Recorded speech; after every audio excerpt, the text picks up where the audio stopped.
আসসালামু আলাইকুম রহমতুল্লাহ। বন্ধুরা, আপনারা সবাই কেমন আছেন? ঢাকা টাঙ্গাইল মহাসড়ক দীর্ঘ 20 থেকে 25 কিলো জায়গায় জ্যাম এইভাবে জ্যাম পড়ে রয়েছে, আকাশে মেঘ। এই মুহূর্তে যদি এই জ্যাম না ছাড়ে তাহলে কখন যে জ্যাম ছাড়বে তার কোনো দিনাগর নাই। এক একটা গাড়ি 1 ঘন্টা 1.5 ঘন্টা ধরে দাঁড় পড়ে রয়েছে। 20 থেকে 25 কিলো জ্যাম জট কিভাবে ছাড়বে? আমরা ভিডিও করতেছি ট্রেন থেকে।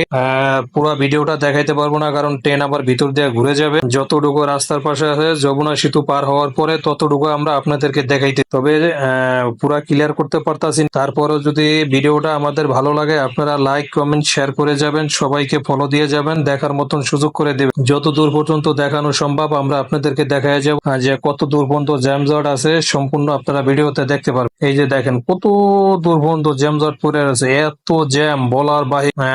প্রচন্ড পরিমাণ জ্যাম পড়ে রয়েছে, প্রচুর। কখন যে এই জ্যাম ছাড়বে তার কোনো নিরাকার নাই। বৃষ্টি হইতেছে আকাশে, হালকা পাতলা বৃষ্টি নামতেছে। আমরা ট্রেনের ভিতরে, তো তাই আপনার ভিডিওটা করতে পারতাছি একটু ভালো।